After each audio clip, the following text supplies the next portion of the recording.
Hello, everyone, and welcome back to another episode of Tea, Tentacles, and Talk, cozy conversations about LGBTQ plus romance.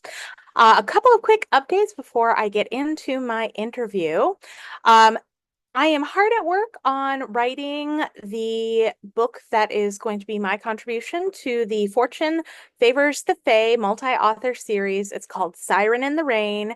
It's set in the same universe as Monsters Hollow, but with a whole new group of people and set in Los Angeles, which is not a sanctuary haven. So other kind have a little bit more difficulty among humanity out there. And I'm also working on my book for the Tarot, Tales from the Tarot series that's also multi-author. It'll be coming out in October. And I just revealed the cover not too long ago, and that's a Highland Gargoyle's Lucky Star. This is also set in Monsters Hollow. It's the beginning of a spin-off series, rather, in the same universe featuring the Darkwing Gargoyle clan in Scotland. So all of the stories will happen there with those sexy Highland gargoyles. So lots to look forward to. But the first book will be Vash's brother's book, and his name is Elric. So lots to look forward to. Without further ado, I'm going to jump into the interview. Enjoy. Hello, and welcome back to another episode of Tea, Tentacles, and Talk Cozy Conversations about LGBTQ plus romance. I'm your host, Chloe Archer, and today I have another fabulous guest with me. Let me take a moment to introduce Robin Knight.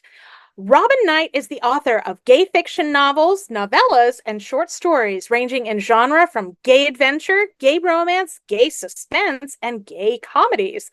The heroes of Robin's books love to spend their time jumping off the page, stumbling through misadventures, and of course, falling in love.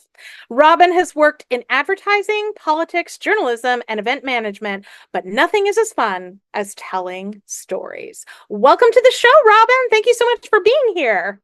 Thank you for having me, Chloe. I'm so excited. This is, of course, Tea, Tentacles, and Talk. So I always invite my guests to bring a beverage with them. This evening, so you're in Australia time, so it's morning over there. It is Yep. evening here in the US. So I have myself some nice chamomile tea with honey this evening. How about yourself? I have this enormous tank full of vodka because it's 8 o'clock in the morning. Why wouldn't I? No, it's not really. It's not, and it's not even 8 o'clock. It's 11:30 and in the morning, and this is iced coffee. Oh, And nice. the ice. Important, caffeine is the lifeblood of pretty much every writer I know. Up until a certain time, and then it's Right. around. Yeah, yes, this is why it's chamomile tea in the late evening now. Or else I'll be up Don't fall all night. asleep. Well, I'm so delighted to have you on the show, Robin. I met you briefly at GRL last year. Can you tell us a little bit about your writing legacy? Because I know that you have a big landmark anniversary you just celebrated, right? Oh, thank you. Yes, 16 years this month, writing gay fiction. Thank you. I've actually been writing a lot longer than that. I started when Hmm. I was 19, which was Mm. back in the 1930s or something like that. And, not that long ago. Feels like it. But I started writing novels, and then about 16 years ago, I'm like, I'm a gay man. There needs to be more gay content. I'm going to flip to just writing gay fiction. And so I started my first gay fiction novel that I wrote was I'm a big movie fan and Likewise. I love Indiana Jones. And there was nothing in the market for gay men. I'd grown up my whole life watching these great adventure movies Right? and thinking, why is there never a gay character? This is kind of frustrating. And I thought, I'm just going to do it.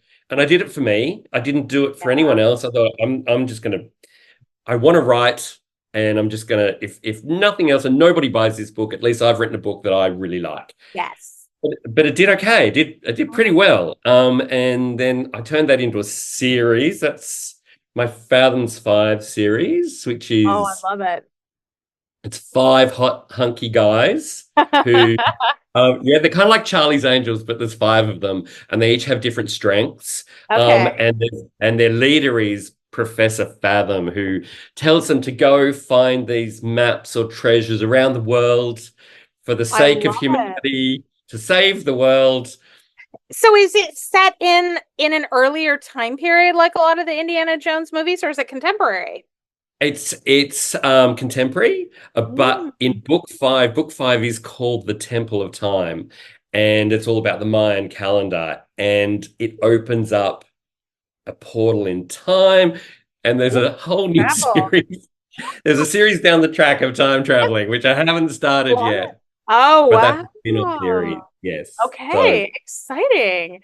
Oh very my excited. goodness. Well, congratulations on that big anniversary. I mean, that's amazing. Especially like to a newer author like me who my 2 year anniversary is coming up in September, but I'm always like thrilled to hear from other authors about their journey and kind of how they keep it fresh, keep it alive for themselves as they're going. I think that there's this great question that another podcast often uses for writers, but it's why do you write? What is it that makes you need to write your stories? A few years ago, I sold my soul to the devil, Oh, and, and this is my punishment. No, he's like, I was I'm at a just crossroads one night. that's totally happening in my next book. But anyway, it actually is. I've just always written. I've always wanted to write. All through, when I was a little kid, I was writing through my teen years. As I said, I wrote my first book when I was 19, and I submitted it to a national book competition. Back then, there was no self-publishing or anything like that. Yeah. And the judge was Thomas Keneally, who I don't know if anybody knows the movie Schindler's List. Yes. He, yeah, he wrote the book Schindler's Ark, which the movie is Oh, based on. And he was the yeah. judge, and he Whoa. shortlisted me. I know, at 19, it was like, oh, what an honor. I didn't Yeah. win, but it gave me that you're okay to do this. You can do this. Somebody thinks you've got some Right. chops here. Love it. So I kept writing. I actually then went into screenplay writing because Oh, I love movies. fascinating. Yeah. Yeah, and screenplays. For anyone who reads them or writes them, they're amazing. They teach you so many things. They teach you economy. They Mhm. teach you to tell, to show, not tell. There's so many great lessons to learn in writing screenplays. Yeah. And so I did that for a few years. Nothing was made, Mhm. but I would send off to film Oh, companies and stuff like sure, that, sure. get some really good feedback. But the problem with screenplays is, which I didn't like, was it's such a massive collaborative process in that there's so many people involved and it just takes one person to screw it up or say no or whatever. It's Right. a lot of hurdles to jump. And I said, I'm going to go back to novel writing Mm, because I'm in charge. I can do what I want. yeah. Um, and especially when I started and there were no rules because I was just writing that first book for myself, the first gay Right. fiction. Yeah. And I loved it so much that I haven't looked back. That's awesome. Yeah, I mean, I think for many authors, like we've been doing this for a long time. I mean, when I think back on it, I was writing stories in my head from a pretty early age. Like, and part of it, I think, obviously a lot of it came from a love for reading and like I had a grandmother who would read me stories and my dad would read me bedtime stories and stuff. And my dad, when we ran out of books and stuff, or he got tired of reading certain ones, he'd invent bedtime stories for us, right? And I just like my brain latched onto that really early Yeah. on, like kindergarten. I would start making stories in my head for myself before I'd go to bed, like to fall asleep. I'd lie in bed and I'd make these stories in my head. I have an we have an 8-year-old daughter, and Yes. she's only just started in the last year or so, like putting herself to bed and reading. But until then, the first 6, 7 years of her life, she demanded that I make up a story. every night. And she said, no, no book. She would give me the parameters. This is about a fairy or a dragon or whatever it is, and go. So And awesome. and it really, I should have written them all down because, there were hundreds in the end. Right? Um, Oh, I but bet. it was good training, late at night Oh. not late, but, for me to actually come up with a three-act structure for a Mm, kid, to put them to sleep and teach them some lessons while I'm at it. right. Right. No, that's amazing. No, Exhausting. well, I'm sure. Yeah, I'm the oldest of six children, and I spent a lot of my childhood helping take care of younger siblings. I have two that are quite a bit younger. They were born when I was in high school. And so yeah, so I have two dogs. No kids of my own. I have two dogs. That's good for They me. take a lot of love too. Yes. Oh, they do. They do. But you can put them in a kennel when you need to leave the house. Bye, vacation time. Mummy's going. Right?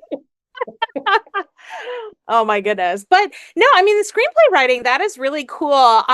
You know, I am living for the day. I'm absolutely confident I'm going to see it in my lifetime where we start getting like Netflix and like Yes. Max and people coming to the LGBTQ plus romance writers and like doing like, I mean, gay Indiana Jones television series I want to watch, right? Me Like, too.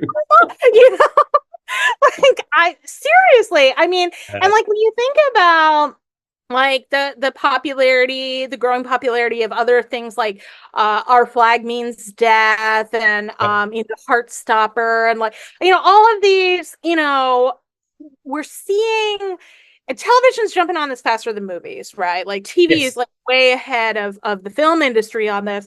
Yep. And a lot of, series that authors write are really conducive to a Mm. television arc, right? Or a mini series or something like that. So I'm living for the day. I'm confident it's going to happen, and I hope it happens to a bunch of us. I just don't have it to all this. Look, I mean, you look at the content that we had growing up versus Yeah, the gay content today, and you yeah, you talk about things like our flag means death. What a right, quirky idea! Who right. it's what's his name? What Titty Taika Take Waititi. yeah, found the wrong way. It he has a lot of backing. He's got a lot of power. But for him to sit there and go, "I'm going to make a gay pirate show, and it Right. be made, and it be so great." Yeah. There's so and Heartstopper, it comes out and it goes instantly to Netflix's number one. Right. It, Right. these signs are great. This is Yeah. and I reckon there's got to be people in talks right Oh now at Netflix. yeah. Yeah. Who can we Well, and I find? mean, I know there are some authors even in our genre who have had some stuff optioned. It's Mm. just Right. between getting it optioned and actually getting it greenlit and then in production is sometimes a many years long process. Yes. And sometimes, you can have something optioned for several years and it goes nowhere, right? Development hell. Yeah, Yeah. yeah, yeah. Just yeah. So, yeah, it's a fickle industry, but I do think that television, and a lot of these streaming providers are sort of recognizing that there is an audience and there is a desire. I mean, even like thinking about like the most recent Interview with the Vampire, also Yeah. television remake that's really actually building and capitalizing on the inherent queerness in the original Mm. series that none of the Yes. previous films really did as overtly, right? No, we did it in our imaginations. Right, right. Well, and that's often what we've always had is subtext and scraps, Yep. So, but I think, Yes. now we're getting stuff that's like in your face, front and center, and it's so exciting to me, and I'm just like living for the day. And you look at fellow travelers. Yeah. The sexual content in that was phenomenal, and yet the storyline was amazing. It was like a Yeah. serious, great story with some really hot sex in it. Hmm. Yeah. Horrifying.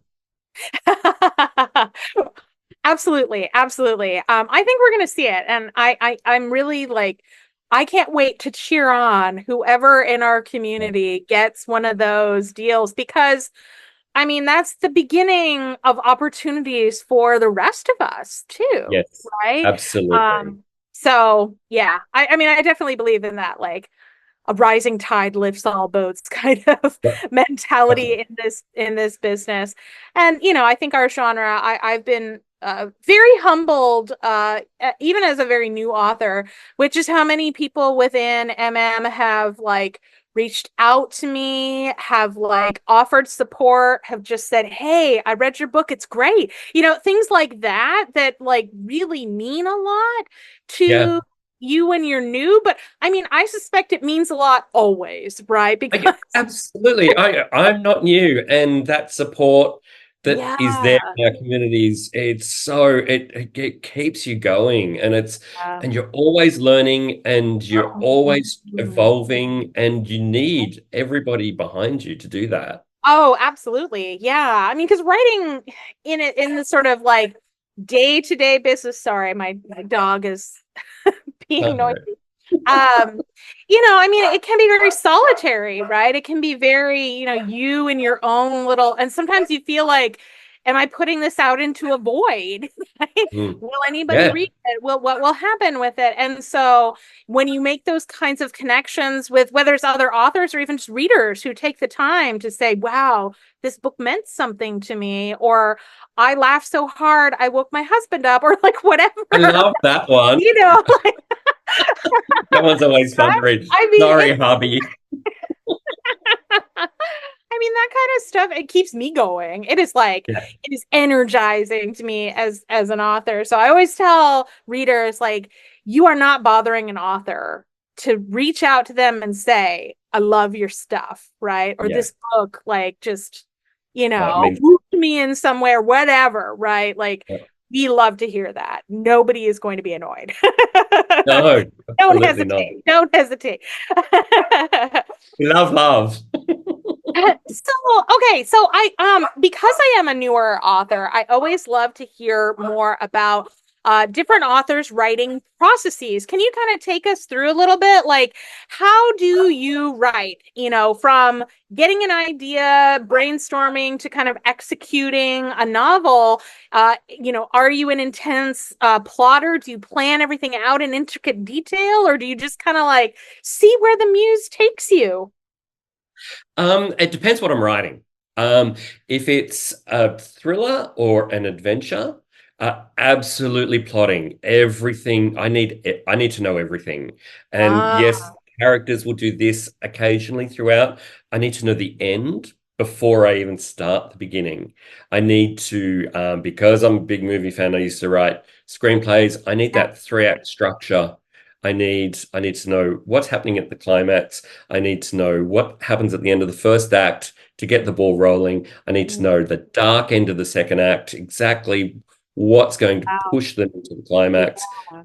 And I need to know that pivotal midpoint that changes the game. That's all, very theoretical stuff. I need to know it all. Okay. So when I'm writing, especially with a thriller, you need to work Yeah. backwards. Um, Mm. if it's rom-com or romance, Yeah. I'm a bit more vague. I have key scenes that I want to do, Sure. um, and I still need to know the ending. Mm. But I do give my characters a lot more freedom. Yeah.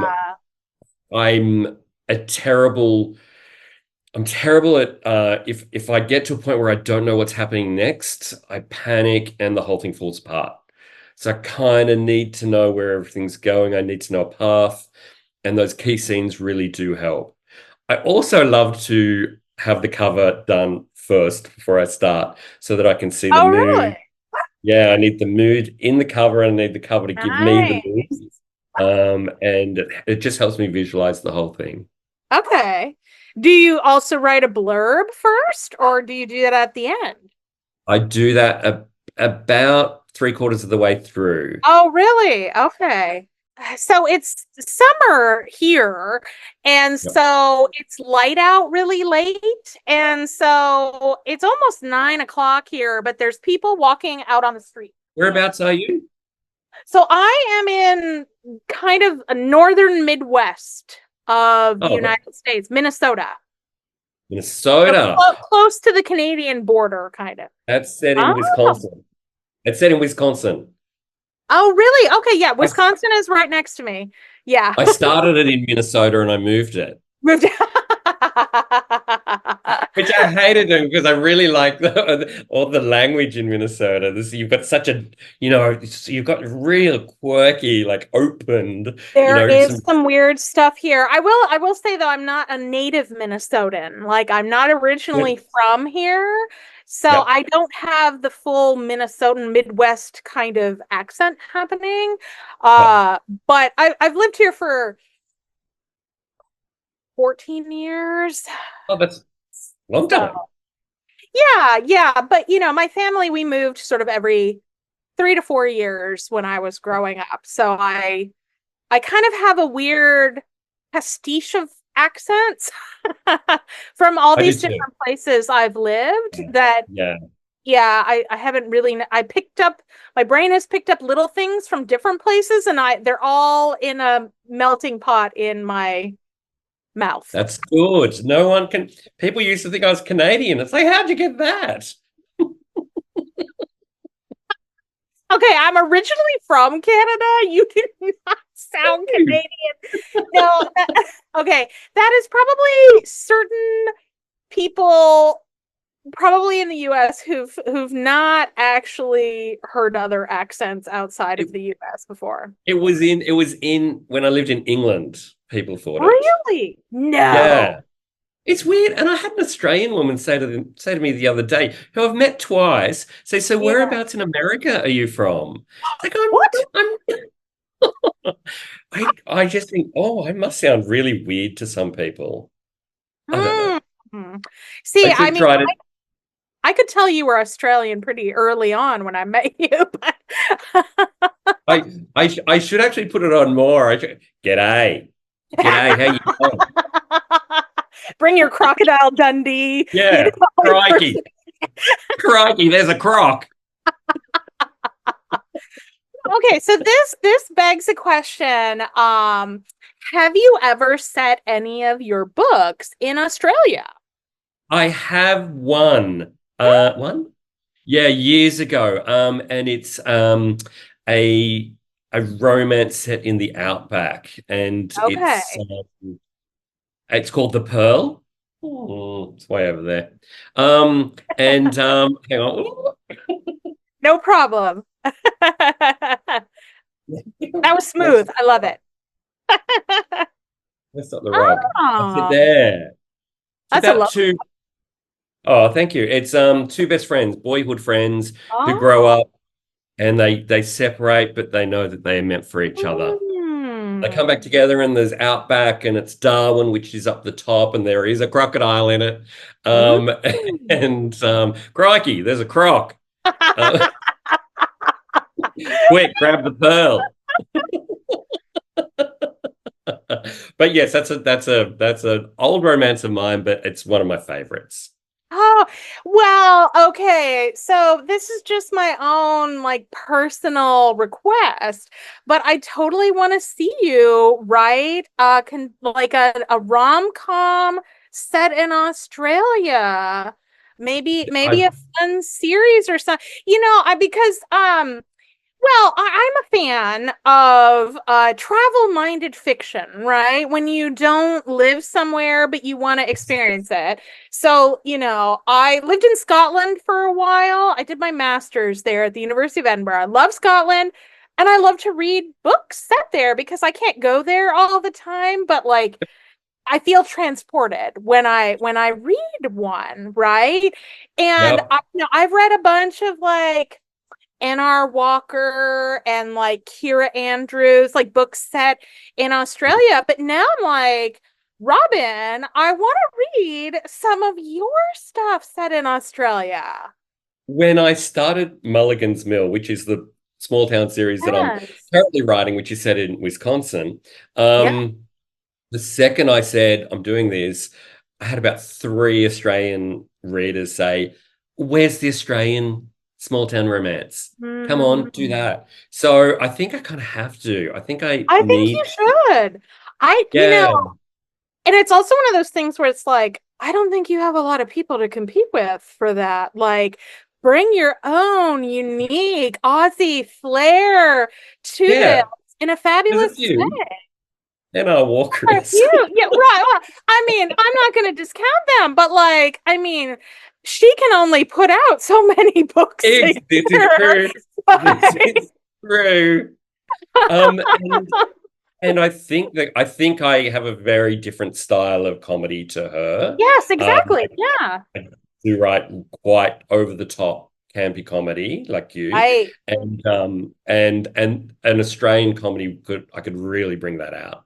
Oh yeah. No, Yeah. I'd be in line to get that, like snap it up. Right. I mean, Yes, I'm I've starting never today. Well, but I mean, again, I think, I mean, I think N.R. Walker has been super popular among US readers in part Yeah. because, she brings this feel of a country where like a lot of readers have not been. They've maybe Mm. seen stuff on television or in films or whatever, and it's a way. Books have always been a way for us to travel, right? Whether it's to fantastical fantasy lands or other countries, right? Or the Yes. Arabian Desert. How Yes. many? I want to run I think there should be a drinking game. Every time I pull out a Okay. book, you have to take a shot. Well, see, you should have told me this in advance and I would have prepared. I would have had a shot glass and a bottle. No, That would have next been time. good. Start again. No, we'll just this is just our excuse that we have to have another interview at some point down the Yeah. road and we'll come prepared for that. But no, I mean, I think yeah, anyway, this is just my 2 cents that I think there could be something really special there that you could capitalize upon and readers would be psyched about. So, Okay. I'm yeah. gonna it's on the list. Love it. Thank you. Heard it here first. Right. Right. Well, Robin, I expect a little note in the acknowledgement. You'll have your face on the cover. Brought to you by. I'm just kidding. Oh my gosh. Yeah, so yes, viewers, I am taking this seriously. I will ask Robin some serious questions here. Um, Let's go. well, okay, so we've talked a little bit about kind of like how you write, what you write. Can you tell us a little bit about sort of um, how you sort of bring your own unique talents and brand to your writing. So if somebody watching, for instance, has never read one of your books, how would you describe your brand? What is somebody getting with a Robin Knight book? Great question. I think it again depends on, the genre, the genre that I'm writing, whether it's adventure or a rom-com. One thing I do is I lift everything a little bit above reality. I love So it. there's a little bit of, it's not quite magic realism, it's not quite a Mm. fairy tale touch, but there is over the top stuff that does not happen in yours or my real life. Yeah. Um, Things will happen that are just that little bit elevated, which happens in rom-coms. You Mhm. always get that. Um, you always get a little bit of maybe slapstick, maybe just that little bit, a touch of comedy or quirk that doesn't really happen in real life. And Right. also and also secondary characters. I rely on them a lot to deliver that kind of stuff. Oh, I You're love going, it's secondary characters. oh, I love secondary characters. They're amazing. I look at Mulligan's Mill, the series that I'm writing at the moment. and I liken it to Northern Exposure, the television Oh show. yeah. Yeah, all those characters were just that little bit above what a normal person is. And Right. that brings love and heart and life and comedy. Well, and And it that's works what I so well in really a enjoy. small town setting. Sorry? I said Yes, it works so well in a small town setting, right? it absolutely does. And you populate this whole town, which I've done with Mulligan's Mill. I populated this whole town with all these, really quirky side characters, and some of them are finding romance, and some of them are just supporting characters. But Right. I'll often use that in my adventure Hmm. novels as well, because you look at adventure and you need comic timing in there. You need that breakup. You need Right. that comic relief every now and then in a big action or adventure story. You don't Hmm. always need it, but it helps to just Yeah. lift it, give readers a breath. Right. And I find those supporting characters are really good at that as well, to Hmm. give just that little bit of, and his little space, he's a little bit of light between the dark. Right. Well, yeah, I mean, I'm a little bit, I don't want to say I'm a snob, but I'm a little bit of the mindset of like your main character's only as good as your secondary characters are, Mm, right? Like I feel like you've got to have those secondary characters who can really uplift your yes. main characters, but also sometimes, help illustrate their flaws, their Yep. weaknesses, I mean, so I feel like they're so integral. And the downside of this I have discovered is that I cannot write standalones. Like maybe someday I still live in hope that it might happen, but I end up creating these side characters and then I'm like, well, shit. They're he and he are gonna need a book. Yeah. Oh, yeah, absolutely. Yes. Well, I guess, go ahead and And do that. they're so good in that. There is a fine line, though. You're right in that they can't take over the story. Yes. But I often find that apart from declarations of love between the two MCs, Yeah. my side characters will often have the best lines. And Right? yeah, because I don't. Oh, there you go. There's a really funny thing that person said in Mulligan's Mill. There's a drag queen called Aunt B. Hmm. Aunt B gets her own book right at the end. Right, I'm going to Love finish with it. her. And she gets her own romance, but constantly steps in. And I'm like, I kind of write going, oh, I want to get to the Aunt B scene. I love her. I've got this Just great trying line to for her. steal the show, but you're like, no, rein it in. This isn't romance. No, I mean, I love this. And I think, from a writer perspective, in terms of like thinking about this on the business side, getting readers invested in side characters that will have their own story is so important to read through in a series, right? Where you've got Yeah. people anticipating when is Yep. so and so's book going to come out, right? Yeah.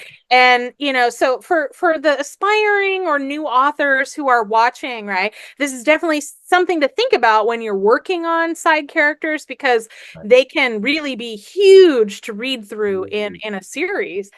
From what I've experienced, and even just from the books that I've read as a reader, right? Where it's like you'll hook me and I'll be like, oh, damn it, now I've got to wait because I'm holding out for this side character's book. Exactly. I And gotta and keep going. and plan ahead if you're writing it. Do a great Yes. big, because the last thing you want is to get halfway through the series and go, "Ooh, I really should have put that in the first book." Right. Oh my gosh. Yeah, plant those seeds.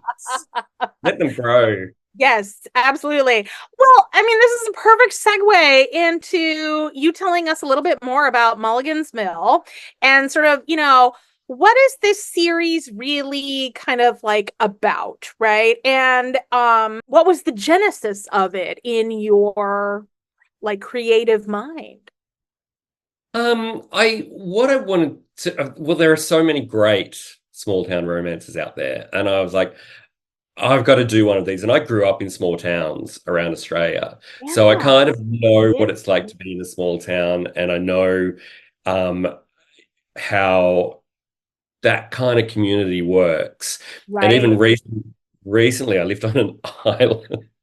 Oh, I know that wow. makes me laugh. I lived on an island in the Great Barrier Reef, which is just out there. I live in a town called Townsville, which is in northern Queensland. Okay. And I have some great company here. MD Gregory lives here. Lisa Oh, Henry lives here. oh, For a small wow. town, we've got a nice little community. Yeah. And we try to, Represent. yeah, we try to get together as much as we can. But there's an island just off Townsville called Magnetic Island, and Mm, there's a population of 2,000 people. And I okay. lived there for 3 years a few years ago. Oh. And you learn how a small community works. And I've put a lot of that Mm. into this town. The nice version of it, mind you. There's also a real, my motto about the island was everybody knows your business before you do. Right. Yeah, right. And there's a little bit of that in Mulligan's Mill. What I wanted to do with Mulligan's Mill was I found that it was a really great way to work in lots of different tropes throughout the series. Mm. So the first main trope in the first book, which is Love it. have a shot,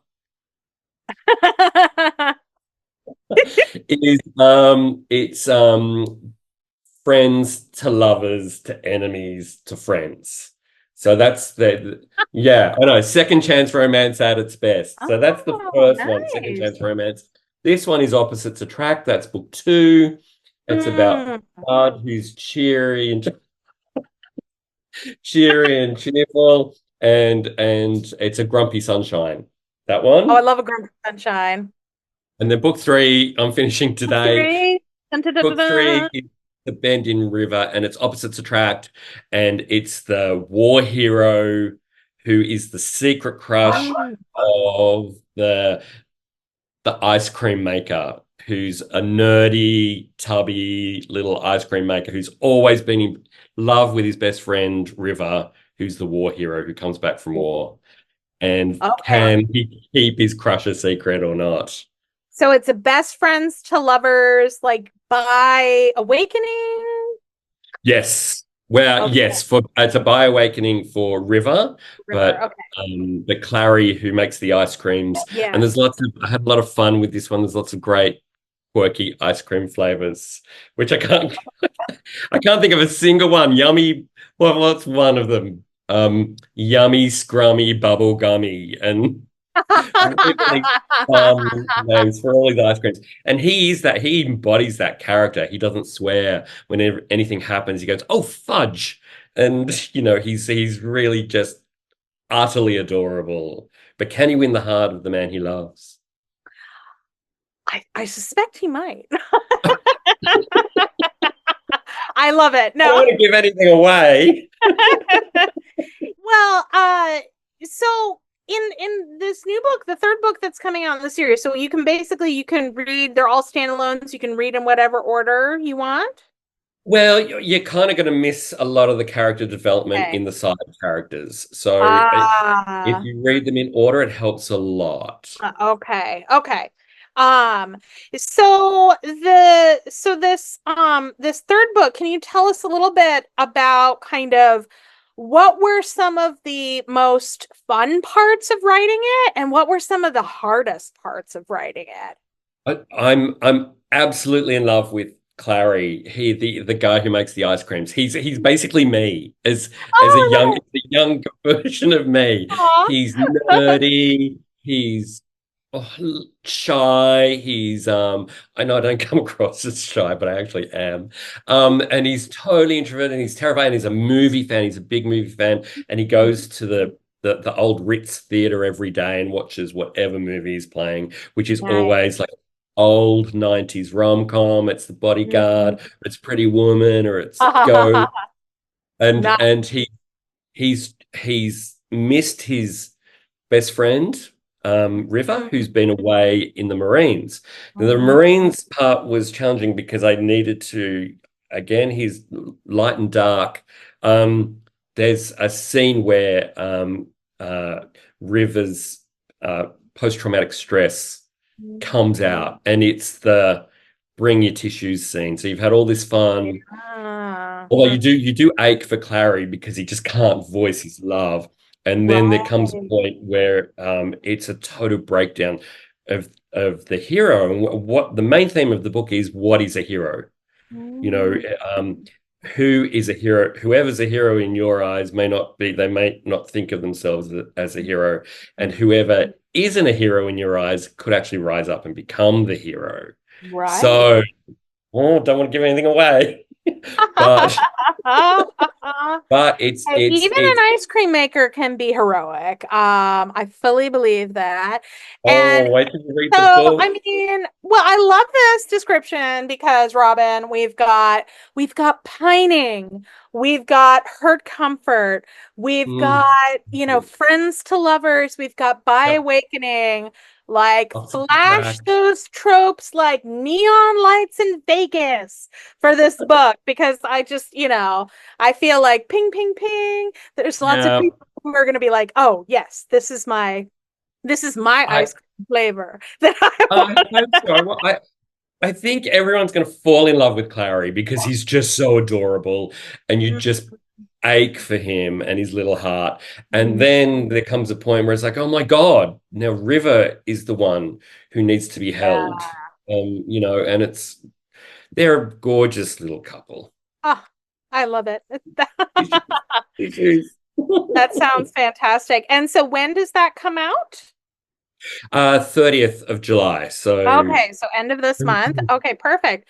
I will I will be sure to include the link in the show notes so people can find that.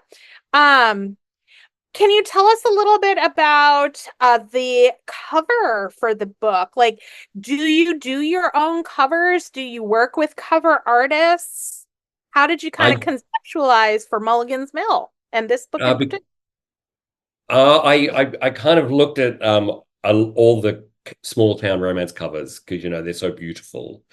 You Mm. look at Lucy Lennox's covers, they're gorgeous, May Archer, and they're just so I kept it really simple and I followed that. I do because I'm a control freak. I do design my own covers, and there Wow. is no AI. I am really against that, Yeah. um, and we won't even go there. No, But it's own. Yeah, I know. I don't, we won't even go there. So yes, I go to Shutterstock and I look up a lovely background and look up and find the right guy, which is a lot harder than you think. And this guy, Oh, I know this tell me about guy, it. have a drink. And this guy, he's just in a white t-shirt. So I had to Photoshop this pink apron on him, Oh, which wow. I was quite proud of that photoshopping job. Yeah, He- I would not have guessed that that was He's very, Photoshop. yeah, he's very cute. And he was perfect. He's perfect. Finding the perfect model is so hard. Yes, yeah. Well, and I have been told by my cover artist I really shouldn't try to pick them. Evidently what I think is attractive, she's like, no, that won't sell. I'm like, Oh, I'm just weird and eclectic in what I think. Oh, that's attractive. But is it the no. tentacles? Is it the tentacles? No, it's these men models that I'm picking. Apparently, I'm just like picking the guy that she's telling me she's like, no, he won't sell. I'm like, okay, you pick the model and we'll And go from and there. and sometimes the model, get your shot glass ready. Sometimes the model sells themselves. Yes. This is Michelle Lancaster took this photo. An Wow. amazing photographer, and I saw this, and it's like, oh my God, that is rainbow. I've got to have that. And Yeah. it's buying a custom shot is not cheap. I have not done that yet. Maybe It's someday, but kind of viewed it as that was my marketing budget for the year. I And holy. and and people who had never read that book before got in touch and they said, we actually collect books with those models on it. So I've never read any of your books, but I'm going to buy that book because you've put that model on there. And I want Wow. all of his Wow. books. So That's there's a whole other way of reaching a new audience when you do that. Right. Um, So but it like is. are you self-taught in terms of like the Photoshop and all of that kind of stuff, or did you do any of that with the previous job? Yeah, I was a creative director in an Oh, advertising firm, so okay. I wasn't the graphic designer, but I knew how to do the basics, and Right. I just developed that skill. Oh, Um, wow. That's I'm super cool. not. Yeah, oh look, it's so handy. I can do a lot of my own promo work, and I can literally, if I have to quickly pump out a promo graphic, I can Yeah. do it. Got all Yeah. the elements, and I go boom, boom, boom, boom, rather than annoying somebody else and saying, "Hey, get off the Right. couch. I need this now." Yeah. I mean, I can do some very simple promo graphics, but I could not do a cover. I don't have those skills. And I always, when I was young, I really wanted to be an artiste, right? Like, I mean, part of it is again, like, because I'm very visual. So like when I write, it's like a movie playing in my head, right? And it's the same when I Yeah, read. But so yeah. even from a young age, it's like, oh, I have this idea for the super cool dragon and I want to draw it. And why does this not look like what's in my head? Why does it look like a pony? No, it was probably like the first major letdown from the universe where it's like, Oh, man, like how come I didn't, how come I didn't get that special talent? But no, I don't. oh, I'm like that with music. I would love Oh. sit down and play the piano. I would kill for that skill. And I Mm. studied the piano 3 times in my life, and Oh it wow. just doesn't go in. Yeah, I mean, I'm like that with foreign languages too. I've tried studying so many of them, and I could not retain a one, right? Like I've got like, This love is it. not my book, but it's sitting here on my desk because I'm trying to learn Italian at the moment. Yeah, yeah, I did a little like summer travel study in undergrad, Italian in Italy for like 5 weeks. I had an And amazing time. Did I retain much Italian? No. But no. I ate my weight in gelato and saw amazing art. And yeah, I mean, I had a fantastic time. But yeah, it's a travesty that I cannot retain any of that. I Very did good. the only instrument I ever played long ago was the clarinet in Oh, school, and I was okay at that. yeah, But I don't know it's a that I good have life any skill. particular gift at that. But I am I flatter myself I'm a fairly decent karaokeist. I Oh, lived in Japan for a while. oh, And they taught me the art of oh. karaoke, right? Like, Is it art? Don't you just have well, a drink, yes. I get mean, up? well, I mean, in Japan, like, you get private rooms for karaoke.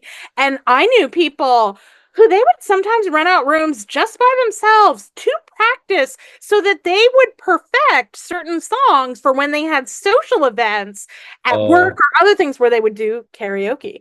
I And so love that. it's intense. Yeah. I got really into it. I do a very good Pat Benatar and Cher are two of my Let me top. guess the songs. Let me guess the songs. Okay.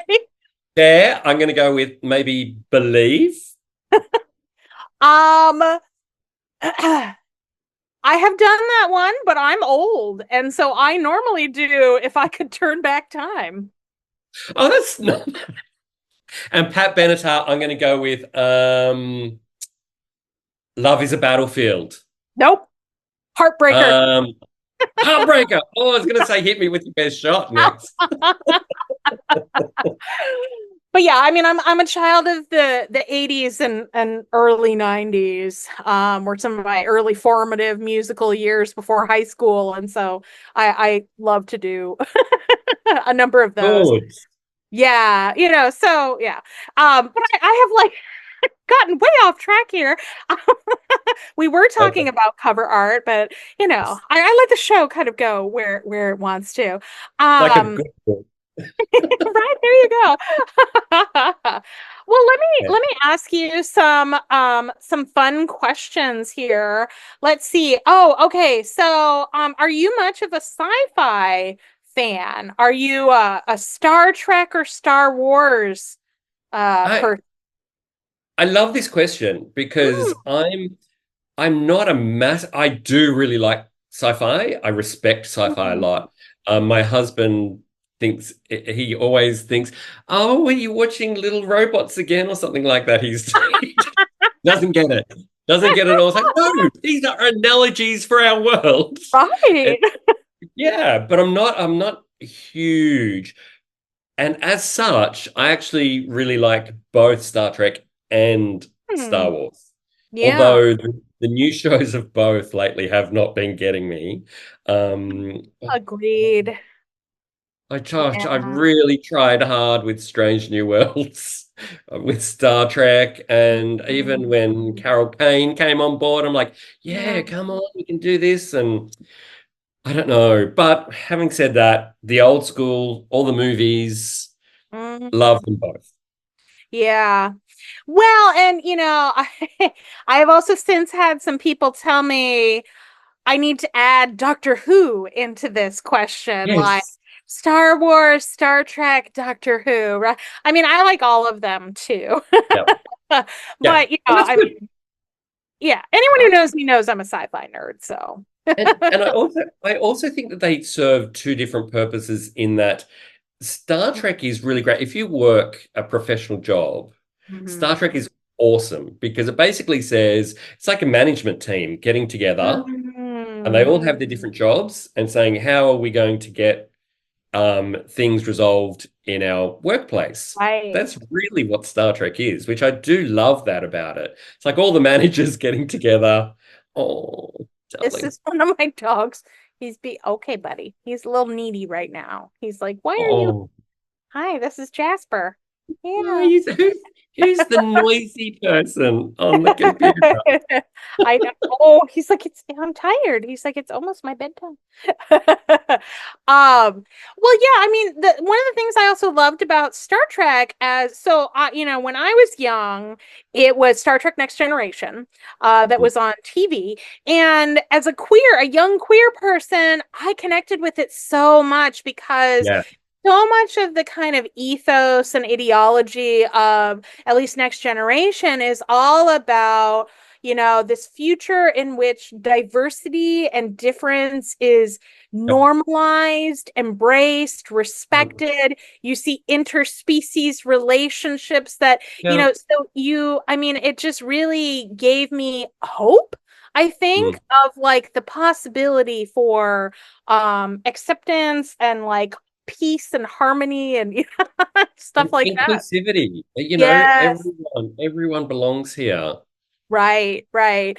So I mean, I think, I know I'm not alone in this in terms of like the queer community that have found connection with different Star Trek franchises over the years Yep. precisely because of that. And because most sci-fi is futuristic in Mm. nature, when it has a future that shows possibilities that we don't yet have that are, inspiring, that can be very uplifting, I think, for Yeah.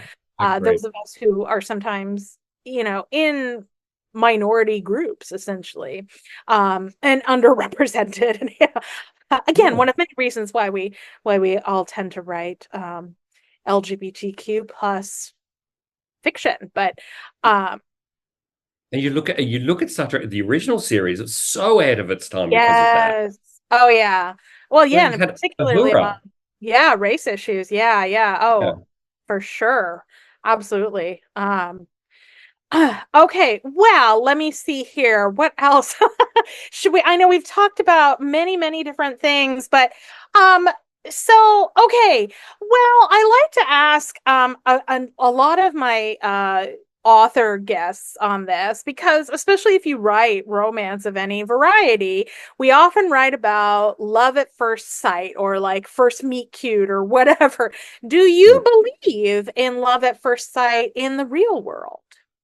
Um, as a gay man, Mm. yes, gay men are hopeless at this. This is a thing. A gay man Really? will go Okay. into a bar Mm. and want to go home and get the wedding dress. It's like, it's a thing that so many gay men do, and because it's something that is kind of when I grew up is the thought of it's denied. You denied Mm. anything, any kind of that dream. It doesn't happen. So when we all grow up, we go, oh, I can make my dreams happen now. You're hot. Let's have sex and get married tomorrow. Happens all the time, of course, because gay men do it in reverse. This is the funny thing. It's like it's not like let's meet and let's go on first date and a second date and third date and then kiss and then eventually have sex and then get married. Gay men want to do the whole thing backwards. We want to we want to have sex and get married and then it kind of drizzles. And then we wake up one day and go, what have I done? Well, I mean, I don't know if this is the same in Australia, but here in the States, we often have jokes about kind of like the U-Haul lesbian, right? Where like, lesbians meet and then the next thing you know, like the next morning, one of them's like loading up a U-Haul to move in with the, right? Like, so like, I mean, and It's I have true. certainly had a number of my own lesbian friends for whom that has held true, right? Where they just Boom! Like And, right and, there. and I think it's because you are denied this your entire childhood, Yeah. your teenage years. This isn't allowed to be a reality. So the minute you come out and you're like, I can make this a reality. Yeah, where's the wedding ring? It's I like, oh, what's your name again? well, I yeah, think, I think, we want that we want to see and experience the kinds of love stories that we often didn't get when we were growing up, right? 100%. Um, Yeah. And so, yeah, I mean, I think, I personally have never actually experienced love at first sight myself, but I love the concept of it, right? Like, I mean, I think that it's a great, I mean, there's a reason why it is such a staple of the genre, right? Um, for many romance readers. It's Yeah, a real thing though. When people read one of my books, they go, "Oh, the insta love. I didn't like the insta love." It's like that's what gay men do. I mean, I think insta love is great when it's done well, Yeah, agree. right? Yes. Yeah. Um, I think everybody has their things that they like, right? Like Yeah. everybody Yeah. has certain tropes or, so for instance, my readers tend to know I don't do a lot of heavy dark stuff and I don't do a ton of like really soul-crushing angst, right? But Yeah. there are some readers who are like that's their ice cream flavor of choice. Like they want that, right? They want dark, they want angst, they want Yes. pain, and Yeah. all of that kind of stuff. And then they want the HEA, right? The Mm. hard one, happily ever after kind of scenario. So, I mean, And it's that old adage of you can't please everyone.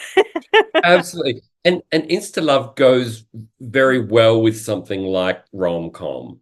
Oh yeah, It fits in because you've got a lot to put in there. You've got jokes, you've got, and you want that instant attraction, even if it's a second chance romance or enemies to lovers, it's got to be right, there. right. But then when you do a hurt comfort, yeah, there needs to be a slow build. There needs to be Oh yeah, established. right, right. Mm. Yeah. Well, I mean, speaking of tropes, what are some of your favorite ones to write? And do they align with what you like to read or not? Yeah, they do. Okay, so if I do Give a it shot. once, Whoop, that's a whoop. double shot. So these are both hurt comfort, but one's a rom-com and Mm, one's contemporary romance. And so the hurt comfort has to be delivered very differently. But yes. I still make you cry in both. Mm. I mean, in a good way, out comes the heart and back in it goes. That that kind of thing. Catharsis and relief. Yeah, and I do love her. I just finished. I'm a bit behind the game. Just finished To Catch a Firefly, Emmy Mm. Sanders, and Yeah. the level of her comfort in that is so well delivered. Mm. It's and the way she's written it is beautiful. Her writing is gorgeous. But those characters are, they're the kind of characters who stay with you forever. I will always think of them, and how they got to their happy ever after.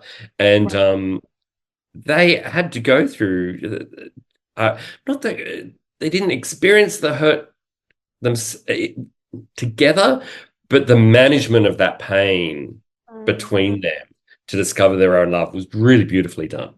So yes, Mm-hmm. I love reading Her Comfort. Before that, I was reading Anna Walker's Galaxies and Oceans, Oceans and Galaxies, one or Mm-hmm. the Mm-hmm. other. And same thing, all the Yeah. hurt, all that healing. I love that healing. I Mm. love writing it. I love reading it. And especially in a rom-com when you've had a great deal of comedy, and then you hit Right. this point where it's like, and now I'm going to make you cry because Right. I've had you up here, and now it's time for the tears, and they're gonna feel real Yeah. because I've held you up here on this comedy Yeah. level, and now it's time to break your heart. But I promise I'll put it back together again. And I mean, I think that takes a lot of skill to be able to navigate those kinds of highs and lows really deftly, right? I mean, it's Yeah. it's not easy. No, especially when you've got dual POV and you're, Yeah. who's up, who's down? Yes. Yeah. Yeah. Um, so are most of your books dual POV? No, I've only started doing that in Mulligan's Mill and did one I did an MMM last year, which is Oh, really hard. yeah, I haven't Nobody talks tackled about that how hard it is. yet. There's three guys. There's a I lot of feel like he's there's a and dirty he's. joke we could insert there. It gets really tricky. It's like, oh, okay. Who's doing Yeah. this? It actually gets So really many tricky more to body parts, so many limbs, so many who's who's, whose logistics. penis is that? It's like floor mat gymnastics. Oh, Exactly. But I am a fan. I am a fan of single POV, and I don't think it gets enough, rah yeah. rah. This one again, you don't have you'll be drunk if you haven't I seen it. know. This one is single, and I Mm, needed it to be single because River. That's another book. What's his name? okay. Rainbow. Rainbow. Yeah. I was signing this for someone at GRL. I actually signed my name, Rainbow. Too many names. Too many names. But Rainbow is deaf, and it's written from the other MC's, the hearing MC's point of view. And Ah. and a couple of readers said it would have been better if we had both. I wanted to see it from both perspectives. I intentionally, as the author, don't want you to see it from both perspectives Mhm. because I want you to understand how hard it was for Miles to communicate with him Right. and how Miles had to extract what Mm, he was thinking and yeah. what he's trying to communicate back Right. without I felt like it was too much of a free pass letting Mm, you know what he mhm. thought. You Yeah. need to be in Miles' shoes to understand Right. the barriers that somebody Mhm. with a disability has. Right. To for them to get together, it's not just falling in love and their opposites attract and they don't like each other at all when it starts. Right. But I want you just to see that from one point of view so that Hmm. you understand how hard it would be for somebody in the other shoes. Right. Well, and I think it can be very challenging to write a character, for instance, with a disability if you are not disabled yourself, right? Like Oh if you yeah. have not, like as a hearing person, I don't know if I could accurately and respectfully put myself in the shoes Mm. of somebody who is deaf, right? And Yeah. what their inner world and outer world are Mm. like, and how I could convey that on the page. Mm. I think it would be if I were going to write a character like that, I mean, A, I would have to do a lot of research, but B, I would have to really like invest in hiring sensitivity Mm. readers who Uh, could, give me meaningful feedback on that. yeah. And, And go ahead. you need that out of respect. You absolutely Oh, need that. yeah. Our daughter, her mother, is very high in the deaf community here in Australia. She does a lot of interpreting, and she comes from a deaf family. So Oh, our daughter has a very large extended deaf family who we need to communicate with all the time. And so, right. a little bit of Auslan. Auslan is the deaf sign Fine. language here in Yeah. Australia. Um, but I needed to translate that to America. Mhm. So I knew a bit about the struggle of what it is, just Yeah. communicating to people in your Yeah. house. When you're putting on Christmas dinner and half the people there are deaf, Hmm. you operate on a different level. Oh. And, and there's a reader, one of my readers, Roger, is he's American. He's from New Mexico, and he's deaf. He reads Mm, all my book, and I said to him, Roger, can you please sensitivity read this for me so that I don't disrespect anybody in any way, and also right. to make sure I describe the ASL properly because Yeah. it's Yeah. different from Auslan. Yeah. Um, and he came back and he said, that is the most respectful book with a deaf MC Mhm. I've ever read, which Oh, I that's love. It meant the great. world to me. Yeah, Oh. loved Oh, it. yeah.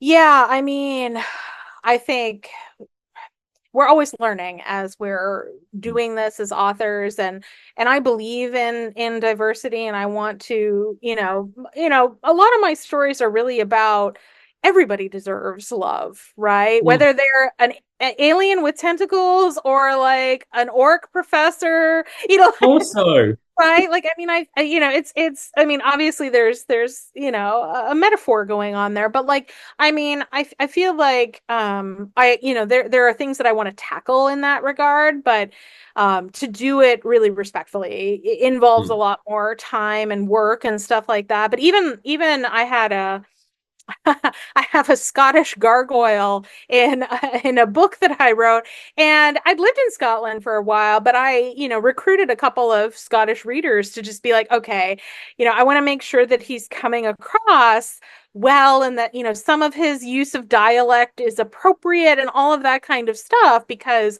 I didn't want to make him a caricature, right? I wanted him Yes, to absolutely. be, because I love Scotland, I love the Scottish people, I want to, pay homage to them essentially, but, I can get things wrong.